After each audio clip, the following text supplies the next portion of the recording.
సామాజిక విప్లవ జ్యోతి మహాత్మా జ్యోతిరావు పూలే 199వ జయంతి సందర్భంగా ఆయనకు ఘన నివాళులు అర్పించారు.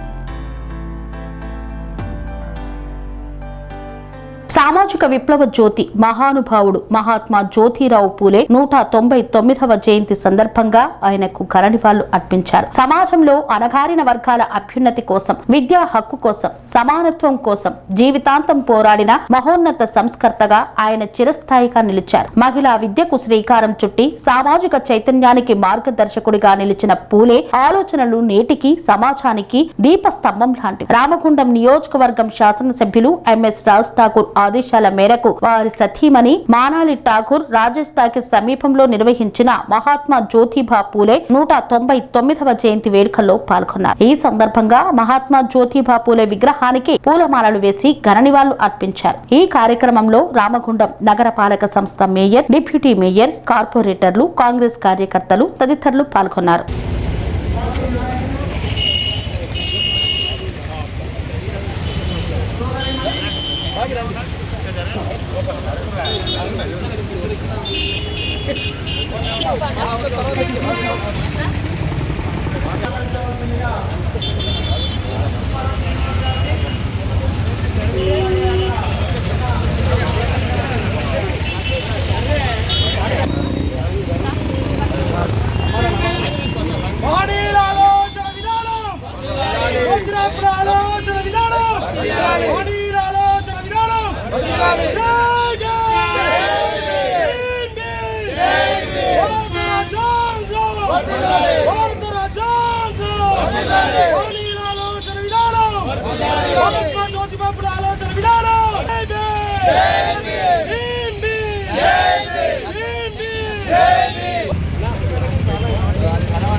జై పూలే, కొనసాగిద్దాం మహనీయుల ఆశయాలు, వర్ధిల్లాలి మహనీయుల ఆశయాలు. అందరికీ నమస్కారం. సభాధ్యక్షులు గట్ల రమేష్ అన్న, వేదికపై ఉన్న ఈ కార్యక్రమ ముఖ్య అతిథులు గౌరవ నగర మేయర్ గారు మాంకాళి స్వామన్న గారు, వేదికపై ఉన్నటువంటి అందరూ కార్పొరేటర్స్, వివిధ సంఘాలకు సంబంధించిన, పార్టీలకు సంబంధించిన ప్రతినిధులు, ముందున్న పెద్దలు, మా భారతీయ జనతా పార్టీ నాతో సహా ఇక్కడికి విచ్చేసినటువంటి నాయకులు, కార్యకర్తలు, పాత్రికేయ మిత్రులు, మీడియా సోదరులందరికీ కూడా హృదయపూర్వకంగా జ్యోతిరావు పూలే జయంతి సందర్భంగా మీ అందరికీ శుభాకాంక్షలు. దాదాపు పెద్దవాళ్ళందరూ కూడా అనేకమైనటువంటి విషయాల్ని చెప్పారు.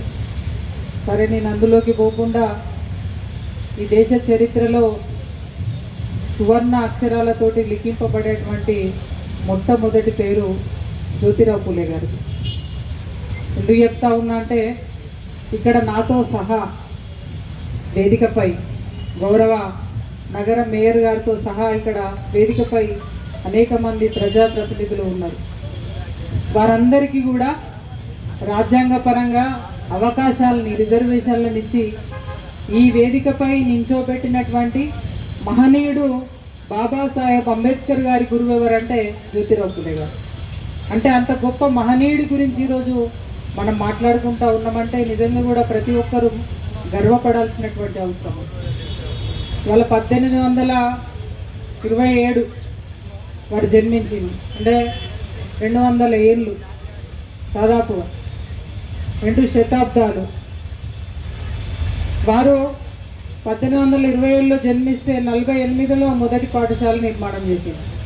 అంటే గన్ను కంటే, బుల్లెట్ కంటే పవర్ఫుల్ అక్షరంతో ఈ లోకంలో, సమాజంలో చీకటిని, అజ్ఞానాన్ని, అంటరానితనాన్ని రూపుమాపచ్చనేటువంటి ఒక ఆలోచన వారు ఎప్పుడు చేసిందంటే 20వ సంవత్సరంలో. మరి 20 ఏళ్ళకి ఒక యువకుడు భవిష్యత్తు కోసము ఆలోచన చేసిండు. అది 200 ఏళ్ల కింద పుట్టినటువంటి జ్యోతిరావు పూలే గారు ఆలోచన చేసిండు. మరి మన వంతు బాధ్యతగా మనం ఏం చేస్తూ ఉన్నాం. ఇలా నిజంగా నేను చెప్తా ఉన్నాను అంటే మనం వేదికల మీద మాట్లాడుకోవడం అని కాదు, ఎవరిని కూడా తప్పు పట్టడం అని కాదు. మన ద్వారా వారికి ఇచ్చేటువంటి నివాళి ఇవాళ విగ్రహాలు పెడతానో లేకపోతే వారికి దండలేసి నివాళులు అర్పిస్తానో కాదు. మన వంతు బాధ్యతగా ఆ మహనీయుడు 200 ఏళ్ల కిందట పుట్టి రేపటి సమాజం మార్పు కోసం ఏదైతే ఆలోచన చేసిందో మన వంతుగా మన 10 మంది కన్నా మరి సహాయం చేస్తూ ఉన్నామా లేదా, ఒకరి అభివృద్ధి కోసం మనం కృషి చేస్తూ ఉన్నామా లేదా అనేది ఆలోచన చేసినప్పుడు మాత్రమే అది నిజమైనటువంటి నివాళిగా నేను భావిస్తూ ఉన్నాను. ఇవాళ ఇంతకుముందు ఒక మిత్రులు మాట్లాడింది, మరి ఎక్కడికి పోయినా కూడా జ్యోతిరావు పూలే గారి విగ్రహాలు చాలా తక్కువగా కనబడుతూ ఉంటాయి. మన రామగుండం నియోజకవర్గంలో ఒకటి ఉన్నది మనం ఇక్కడ. ఇవాళ భవిష్యత్ తరాలకి స్ఫూర్తిదాయకంగా ఉండాలంటే ఖచ్చితంగా మహనీయుల విగ్రహాలని పెట్టాల్సినటువంటి విగ్రహం సావిత్రిబాయి పూలే గారి విగ్రహము, అంబేద్కర్ గారి విగ్రహము ఉండాలి. ప్రతి ఇంట్లో కూడా ఫోటో ఉండాలి. ఎందుకంటే పొద్దుగాలు లేస్తే వారి యొక్క చరిత్రని భవిష్యత్ తరాలకి ఇవ్వాల్సినటువంటి బాధ్యత మనందరి పైన ఉన్నది. ఇవాళ సమాజంలో మనం అందరికీ కూడా చెప్పడం కాదు, ఫస్ట్ మన కుటుంబం నుంచి మొదలు కావాలి. వాళ్ళ చరిత్రని భవిష్యత్ తరాలకి మన కుటుంబం నుంచి అందించేటువంటి అవసరం తప్పకుండా అందరం కూడా తీసుకోవాల్సినటువంటి అవసరం ఉందని ఈ సందర్భంగా భావిస్తూ, ఏదైనా ఏమైనా వారు ఆలోచన చేసి అనేక రకాల అవమానాలకి కష్టాలని ఎదుర్కొని ఇవాళ ఆలోచన చేసిండ్రు కనుకనే ఇవాళ మనం వక్తలుగా ఇక్కడ వేదిక పైన నిలబడటం మాట్లాడగలుగుతా ఉన్నాం. కాబట్టి భారత రాజ్యాంగం యొక్క స్ఫూర్తి, పూలే గారి స్ఫూర్తిని ఈ సమాజంలో మానవ మనుగడ ఉన్నంతకాలం సజీవంగా నిలుస్తుంది. దానికోసం అందరం కూడా మరి మన వంతు ప్రయత్నం లోపల ఎట్లాంటి లోపం లేకుండా తప్పకుండా అందరం కూడా జాతి కొరకు సమాజం కొరకు ముందుకు నడవాల్సినటువంటి అవసరం ఉందని ఈ సందర్భంగా భావిస్తూ మరోమారు మీ అందరికీ కూడా హృదయపూర్వక శుభాకాంక్షలు తెలియజేస్తూ నాకు ఈ అవకాశం ఇచ్చిన మీ అందరికీ కూడా ధన్యవాదాలు తెలియజేస్తూ ముగిస్తా ఉన్నాను. జై పూలే. బాల గంగాధర్ తిలక్ సంబంధించిన చరిత్ర అన్ని పాఠ్య పుస్తకాలు కనపడుతుంది. ఇప్పుడే ఈ మధ్య కాలంలో ఒక 30-40 సంవత్సరాల కాలం నుంచి వెళ్ళి పూలే గారి పేరు వింటున్నాం, విగ్రహాలు ప్రతిష్ఠించుకుంటున్నాం, అక్కడక్కడ చర్చలు పెట్టుకుంటున్నాం. కానీ ఈ దేశంలో మొట్టమొదటి చెప్పుకోదగ్గ వ్యక్తి అంటే పూలే గారు. అంబేద్కర్ లాంటి వాళ్ళందరినీ శిష్యులుగా తయారు చేసి ఎస్సీ కమిషన్ మెంబర్ గౌరవ సాంబమూర్తి గారికి, సతీష్ గారికి, నాగరాజు గారికి, బాపు గారికి, కాంగ్రెస్ పార్టీ అధ్యక్షులు శ్రీనివాస్ గారికి, కార్పొరేటర్ బాబ్మియా గారికి, అభిషేక్ గారికి, ఏడుకొండల గారికి, చంద్రన్న గారికి, గఫూర్ గారికి, నజీముద్దీన్ గారికి, మా కొంకటి లచ్చన్న గారికి, శంకర్ గారికి, గడ్డం శ్రీనివాస్ గారికి, బాబన్న గారికి, వేణు గారికి, డేవిడ్ గారికి, అలాగే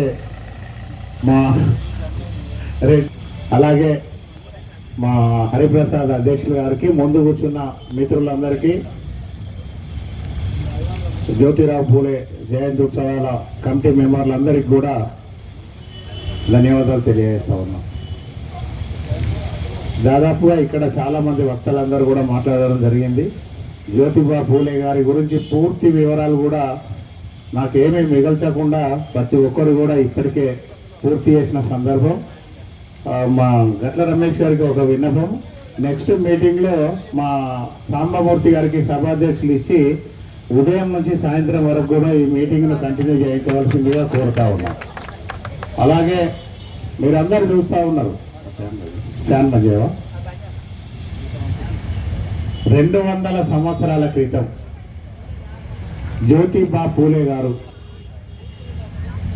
అప్పుడున్న పరిస్థితులలో ఎవరైతే అగ్రవర్ణాలు, దళితులు, తాడిత పీడిత జనులు ఎవరైతే ఉన్నారో, శూద్రులు, వారందరినీ కూడా వాళ్ళ ఇళ్లల్లో పనిచేసే వాళ్ళుగా చూడాలనే ఆలోచనతోటి ఆ రోజే పూర్తి స్థాయిలో ఒక కుల వివక్షతను ఏర్పాటు చేసి ఆ రోజు జ్యోతిబా పూలే గారు చదువుకుంటున్న రోజులలో తన మిత్రుడు ఒక బ్రాహ్మణుడి పెళ్లికి వెళ్తే ఆ పెళ్లిలో వారందరూ కూడా ఎవరైతే బ్రాహ్మణులు, బ్రాహ్మణులు అలాగే ధనికులు అందరూ కూడా ఇచ్చేసి ఒక శూద్రునివి నువ్వు మా బ్రాహ్మణుడి పెళ్లికి వస్తావా అని చెప్పేసి అవమానించి ఆ పెళ్లిలో నుంచి వారిని గెంటేసిన తర్వాత తన ఆలోచనలకు అప్పుడే మార్పు తీసుకొచ్చి ఈ దేశంలో ధనికులు పేదలు బ్రాహ్మణులు అగ్రవర్ణాలు శూద్రులు కాదు, చదువుకున్నోడు మాత్రమే విజ్ఞానవంతుడు అనే ఆలోచన చేసి ప్రతి వాళ్ళు కూడా చదువుకోవాలనే ఆలోచనకు బీజం వేసిన గొప్ప నాయకుడు జ్యోతిబా పూలే అనేది మనందరం కూడా గమనించవలసిందిగా కోరుతా ఉన్నాం. ఎందుకంటే ఆ రోజు నుంచి ఈ రోజు వరకు కూడా చాలా మంది వక్తలు చెప్పినట్లుగా ఈ కుల వివక్ష అనేది ఎప్పుడు కూడా పోతలేదు.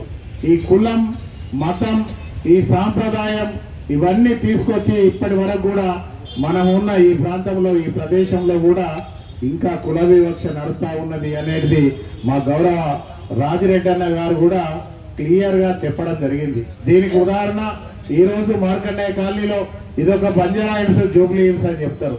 అలాంటి వ్యవస్థలో కూడా ఈరోజు దళితులకు ఇల్లు కిరాయి ఇవ్వాలంటే కూడా ఎవరు మనకు ఇల్లు ఇచ్చే పరిస్థితి లేదు. ఎన్నో ఏళ్ళుగా మనందరం చెప్పుకుంటా ఉన్నాం, అందరం మాట్లాడుతూ ఉంటాం. ఇలాంటి స్టేజీలు ఏర్పాటు చేసినప్పుడు మనిషికి అర్ధగంట మాట్లాడుతూ ఉంటాం. కుల వివక్ష పోవాలి, ఎస్సీ ఎస్టీ బీసీ మైనార్టీలు దళితులంతా కూడా ఏకం కావాలి. 80% ఉన్న మనందరం ఏకమైతే మాత్రమే అధికారం మన చేతులకు వస్తుంది. అప్పుడే రాజ్యాంగాన్ని మన చేతులకు తీసుకొని పాలన మనం చేసినప్పుడు మాత్రమే మన రాతలు తలరాతలు మారుతాయని ప్రతి ఒక్కరం ఇక్కడికి వస్తాం, కూర్చుంటాం, మాట్లాడతాం, భాషను చెప్తాం, వెళ్ళిపోతాం. వెళ్ళిపోయిన తర్వాత మళ్ళీ అంబేద్కర్ జయంతికో జ్యోతిబా పూలే జయంతికో మాత్రమే మనం ఇవన్నీ మళ్ళీ గుర్తుకు చేసుకునే పరిస్థితి ఉంటే తప్ప ఎవరు ఆచరించే పరిస్థితి లేదు. దాని వలనే ఈరోజు 100-200 సంవత్సరాలు కాదు, 500 సంవత్సరాలు అయినా ఇంకా భవిష్యత్ 500 సంవత్సరాల వరకు కూడా మనం అందరం కూడా ఏకం కాని రోజు, ఈ అగ్రవర్ణాలను పారదోలని రోజు, మనం ఆర్థికంగా రాజకీయంగా సామాజికంగా అభివృద్ధి చెందని రోజు మనం వారందరినీ కూడా ఏమి చేయలేమనేది ఈరోజు మీ అందరికీ కూడా స్పష్టంగా సుస్పష్టంగా తెలియజేస్తా ఉన్నాం.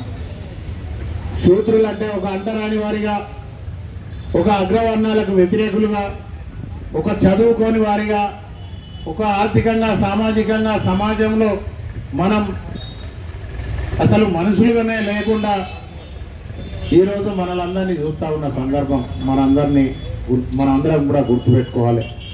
అందుకే ఎస్సీ ఎస్టీ బీసీలకు సంబంధించి దాదాపుగా నేను ఇప్పటికే ఒక 100 మీటింగ్లలో కూడా చెప్పడం జరిగింది. ప్రతి కుటుంబంలో ఉన్న దళితులందరూ కూడా, మైనార్టీలందరూ కూడా, బహుజనులందరూ కూడా వాళ్ళ పిల్లలను బ్రహ్మాండంగా చదివించాలనేది నిత్యం ప్రతి మీటింగ్లో నేను చెప్తూనే ఉన్నాను. ఆ రోజు ఏదైతే అగ్రవర్ణాల వాళ్ళు జ్యోతిబా పూలేను పెళ్లిళ్ళ నుంచి గెంటేసిన తర్వాత వారు బయటకు వచ్చి ఈ సమాజం మీద కోపం కాకుండా కేవలం అగ్రవర్ణాల మీద కోపంతో మనందరం కూడా చదువుకున్నప్పుడు మాత్రమే ఈ దేశం బాగుపడుతుందనే ఆలోచనతోటి ఆ రోజే విద్యా సంస్థలు స్థాపించి కేవలం దళిత బహుజనులకు మాత్రమే విద్యను అందించాలనే సంకల్పంతో వారు ముందుకెళ్లిన సందర్భాన్ని మనందరం కూడా ఒకసారి గుర్తు చేసుకోవాల్సిన అవసరం ఉందనేది ఈ సందర్భంగా తెలియజేస్తా ఉన్నాం. ఆ రోజు బ్రిటిష్ పాలన ఉన్నప్పటికీ కూడా దళితులకు చదువుకున్న వాళ్లకు ప్రభుత్వ ఉద్యోగాలలో అవకాశం కల్పించినప్పుడు మాత్రమే ఈ అసమానతలన్నీ పోతాయి. కనుక ఖచ్చితంగా చదువుకొని మంచిగా చదువుకున్న దళితులందరికీ కూడా ప్రభుత్వంలో ఉద్యోగాలు కల్పన చేయాలి.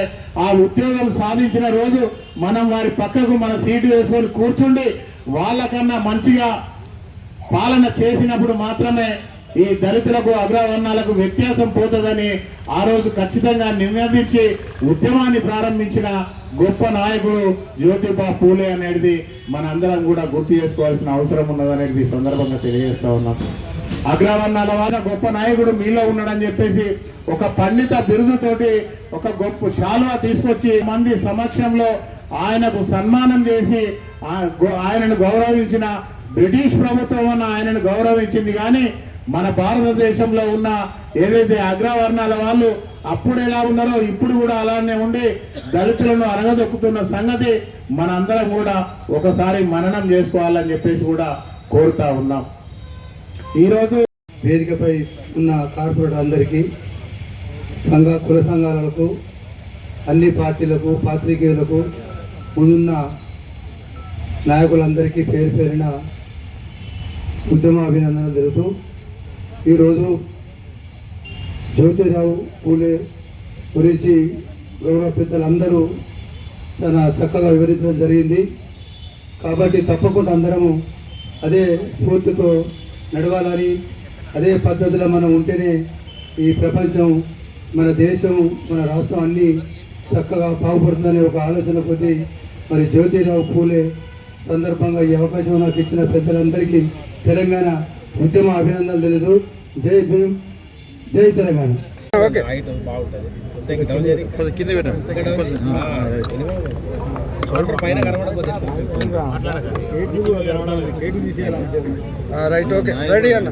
దళిత బహుజనుల ఆశా జ్యోతి కీర్తిశేషులు జ్యోతిబా పూలే జయంతి సందర్భంగా ఈరోజు ప్రభుత్వం ఇక్కడ కార్యక్రమం ఏర్పాటు చేసి దళిత సంఘాల తరఫున ఏర్పాటు చేసిన ఈ కార్యక్రమానికి వచ్చేసిన మిత్రులకు, సోదరులందరికీ కూడా నమస్సుమంజలు తెలియజేస్తూ ఉన్నాం.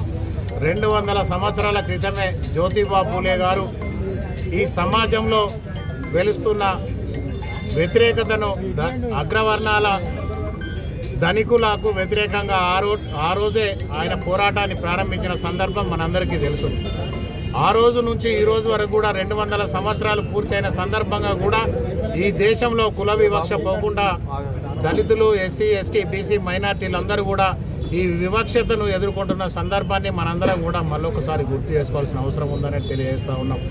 ఆ రోజు తన మిత్రుడు, చదువుకున్న మిత్రుడు బ్రాహ్మణుడి పెళ్లికి వెళ్ళిన సందర్భంలో ఆయనను వ్యతిరేకించి దళితులు, శూద్రులు, అతి శూద్రులు ఎవరైతే ఉన్నారో వాళ్ళంతా బ్రాహ్మణులకు పనివాళ్ళుగా ఉండాలని ఆ రోజు వాళ్ళు హేళన చేసి అక్కడి నుంచి వెళ్ళగొట్టినప్పుడు అప్పటి నుండే వాళ్ళకు వ్యతిరేకంగా, అగ్రవర్ణాలకు వ్యతిరేకంగా పోరాటాలు ప్రారంభించి ప్రతి కుటుంబంలో ఉన్న వాళ్ళు చదువుకున్నప్పుడు మాత్రమే ఆర్థిక అసమానతలు పోతాయని ఆ రోజు వారు గుర్తించి ప్రతి ఎస్సీ, ఎస్టీ, బీసీ, మైనార్టీ కులాల్లో ఉన్న ప్రతి పిల్లవాడు చదువుకొని ఈ సమాజానికి ఉపయోగపడాలనే వారిచ్చిన సందేశాన్ని, ఆ రోజు ఏదైతే చదువుకున్న దళితులందరికీ ప్రభుత్వంలో ఉద్యోగాలు ఇవ్వాలని వారిచ్చిన సందేశాన్ని తీసుకొని ఈ రోజు వరకు కూడా ప్రతి ఎస్సీ, ఎస్టీ, బీసీ, మైనారిటీలకు సంబంధించిన వాళ్ళందరూ చదువుకుంటూ ఈ దేశాన్ని పాలించే స్థాయికి ఎదిగినప్పుడు మాత్రమే మనకు గుర్తింపు ఉంటుందని వారు ఏదైతే సందేశాన్ని ఇచ్చారో ఆ సందేశాన్ని ప్రతి దళిత, ఎస్సీ, బహుజన బిడ్డలందరూ కూడా గుర్తుంచుకోవాలని చెప్పేసి కూడా ఈ సందర్భంగా కోరుతా ఉన్నాం.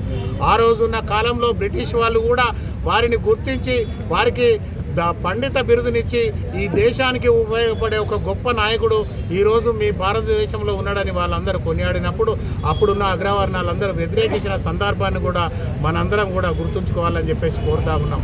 వారు ప్రతి పేదవాడు చదువుకోవాలి, ఎస్సీ, ఎస్టీ, బీసీలు చదువుకోవాలనే ఆకాంక్షతోటి ఆ రోజు పాఠశాలలు స్థాపించి ప్రతి దళిత కాలనీలో కూడా విద్యా సంస్థలు, పాఠశాలలు స్థాపించి ప్రతి వాడికి కూడా అవకాశం రావాలనే ఆలోచనతోటి ముందుకెళ్ళిన సందర్భాన్ని కూడా మనందరం ఆలోచన చేయాలని చెప్పేసి కూడా కోరుతా ఉన్నాం.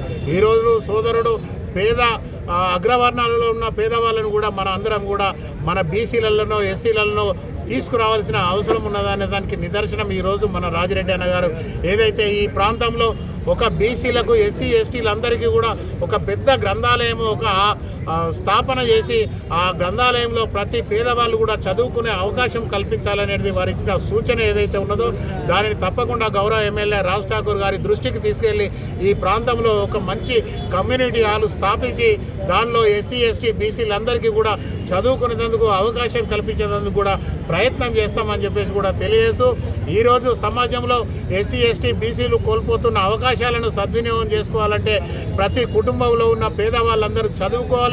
అలాగే సమాజంలో ఉన్న 80% ఎస్సీ, ఎస్టీ, బీసీలందరూ కూడా ఐకమత్యంతో ముందుకు వచ్చినప్పుడు మాత్రమే ఆ రోజు అంబేద్కర్ గారు కానీ, పూలే గారు కానీ, జగ్జీవన్ రామ్ గారు కానీ చేసిన ఆలోచన ఏదైతే ఉన్నదో దాన్ని పూర్తి చేసే అవకాశం మనందరం ఒకటైనప్పుడు మాత్రమే వస్తుందని చెప్పేసి ఈ సందర్భంగా తెలియజేస్తూ ఈ కార్యక్రమం ఏర్పాటు చేసిన దళిత సంఘాలందరికీ కూడా మరొకసారి ధన్యవాదాలు, శుభాకాంక్షలు తెలియజేస్తా ఉన్నాం. Thank you.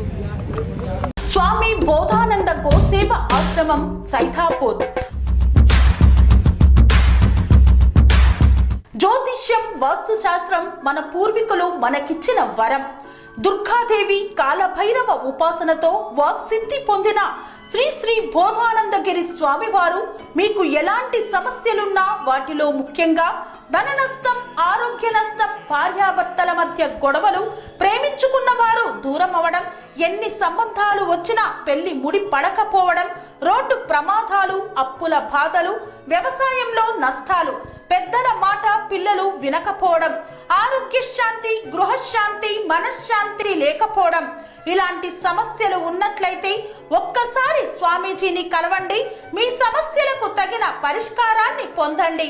అంతేకాక అన్ని రకాల వ్యాధులకు గోపంచకవ్య మరియు మూలికా వైద్యం చేయబడును. నమ్మకంతో రండి, ఆయురారోగ్యాలతో వర్ధిల్లండి. మా అడ్రస్ స్వామి బోధానంద గోసేవ ఆశ్రమం, సైదాపూర్, వీరభద్రస్వామి గుడి దగ్గర, యాదగిరిగుట్ట. సంప్రదించవలసిన నెంబర్ 9849213754 మరియు 9618034138.